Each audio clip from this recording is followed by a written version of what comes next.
जय हिंद दोस्तों, वंदे मातरम। अभी भारतीय मार्केट में सभी कुछ चीज़ें सही नहीं चल रही हैं। जिस तरीके से हम देखें तो मतलब विरोधाभास आपको हर एक चीज़ का इतना देखने के लिए मिल जाएगा कि कभी कभी तो ऐसा लगता है कि शायद एक तबका हर एक बात का विरोध करने बैठ गया। मतलब चाहे वो सही हो या गलत, उनको इस बात से फ़र्क नहीं पड़ता। उनको जैसे ही दिखता है कि नहीं ये सामने वाला बोल रहा है तो उसका ये विरोध में एक स्वर में खड़े हो जाते हैं, और वही चीज़ समय होती हुई भी दिखाई दे रही है।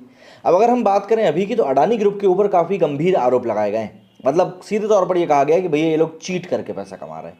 और ये जैसे ही बात निकल कर सामने आई है, भाई दुनिया में कुछ लोग तो इसके ऊपर भरोसा करेंगे ही, और अडानी के शेयर इसी कारण से लगातार नीचे की तरफ जा रहे हैं। पहले ज़रा जान लेते हैं कि इस क्या रिपोर्ट में सामने आया, और उसके बाद बात करेंगे कि शेयर प्राइस के बारे में। अंतर्राष्ट्रीय forensic financial research firm Hindenburg research ने अडानी ग्रुप में अकाउंटिंग और कॉर्पोरेट गवर्नेंस को लेकर चिंता जताते हुए मंगलवार को एक रिपोर्ट जारी करी। इस रिपोर्ट को अडानी समूह ने दुर्भावनापूर्ण और पक्षपाती बताया। रिपोर्ट के सामने आने के बाद अडानी ग्रुप के लिस्टेड शेयर में भारी गिरावट देखी गई। वहीं अडानी ग्रुप ने इस रिपोर्ट पर सवाल भी उठाया है। इसके कारण अडानी ग्रुप समूह के प्रमुख गौतम अडानी के नेटवर्थ में भी भारी भरकम कमी आई। हिडनबर्ग ने अपनी रिपोर्ट में कहा कि अडानी एंटरप्राइजेज में पिछले 8 सालों में 5 चीफ फाइनेंशियल ऑफिसर्स आए। अकाउंटिंग से जुड़े मुद्दों को एक लिहाज से ये चिंता है कि एक अहम बात बताई। रिसर्च में ग्रुप की कंपनियों के शेयर को 85% ओवर वैल्यूड बताया है। इसके साथ ही इसके कर्ज को लेकर भी सवाल उठाया गया है। हिडनबर्ग रिसर्च की रिपोर्ट पर अडानी ग्रुप ने प्रतिक्रिया दी। अडानी ग्रुप के मुख्य फाइनेंशियल ऑफिसर जोगेशिंदर सिंह ने बताया अपने बयान में कि रिपोर्ट में ही कई बातें सारी सिलेक्टिव हैं और गलत जानकारी पेश करी गई है। जुड़े तथ्यों के सत्यापन के लिए कंपनी से संपर्क किए बिना ये रिपोर्ट जारी करी गई। मतलब मीडिया स्टेटमेंट तक बाकायदा निकाल दिया गया है। कंपनी ने अपने बयान में कहा, रिपोर्ट के प्रकाशन का समय भारत में आने वाली अब तक की सबसे बड़ी एफपीओ जो कि अडानी एंटरप्राइजेज द्वारा लाई जा रही है, उसे नुकसान पहुंचाने के उद्देश्य के लिए किया गया है। अडानी समूह की प्रतिष्ठा को कमजोर करने के इरादे को दर्शाता है। अडानी ग्रुप ने कहा कि इन आरोपों को भारत के सर्वोच्च न्यायालय द्वारा परीक्षण के बाद पहले ही खारिज किया जा चुका है। अपने बयान में कंपनी के सीएफओ ने कहा कि रिपोर्ट चुनिंदा निराधार एवं गलत सूचनाओं और बदनाम करने के लिए लगाए गए आरोपों का दुर्भावनापूर्ण संयोजन। अडानी समूह अधिकार क्षेत्र की परवाह किए बिना हमेशा सभी कानूनों के अनुपालन में आगे रहा है। इसके साथ ही वो कॉर्पोरेट गवर्नेंस के उच्चतम मानकों को भी बनाए रखता है। हिडनबर्ग रिसर्च की ये रिपोर्ट अडानी समूह की प्रमुख कंपनी अडानी एंटरप्राइजेस के फॉलो ऑन पब्लिक ऑफर से पहले आई। एफपीओ इशू 27 जनवरी 2023 को खुलेगा। इसका प्राइस 3,112 से 3,276 रुपये प्रति शेयर तय किया गया है।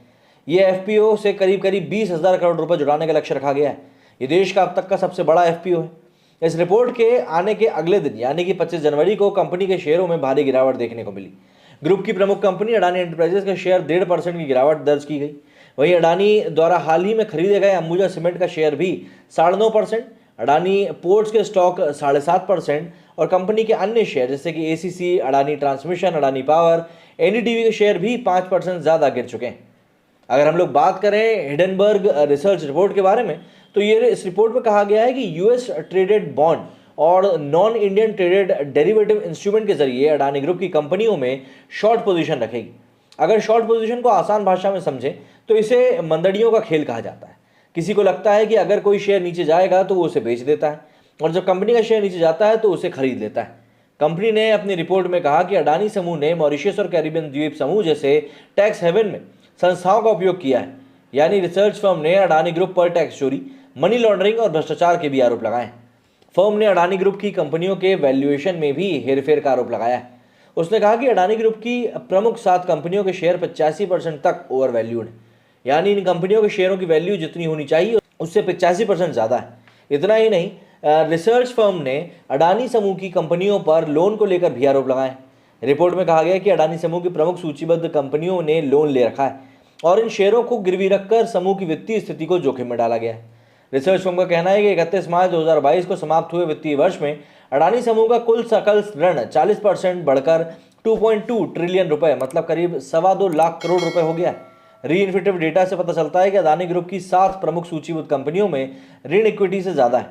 अडानी ग्रीन एनर्जी लिमिटेड पर ऋण इक्विटी से करीब 2000% ज़्यादा है। तो इन सभी आरोपों के कारण कहीं ना कहीं इस समय जो अडानी समूह है वो बहुत बड़ी समस्या में फंस गया है, और ठीक उसके एफपीओ के आने के पहले उसके शेयरों के भाव लगातार नीचे जाते जा रहे हैं। अडानी समूह ने हालांकि इसके खिलाफ लीगल एक्शन लेने की बात भी कही है, लेकिन बात तो वही है कि बात मार्केट में आ चुकी है और अब देखना होगा कि अडानी समूह इन आरोपों को लेकर क्या कुछ कहता है। मेरे स्टूडियो में फिलहाल इतना ही। जय हिंद, जय भारत।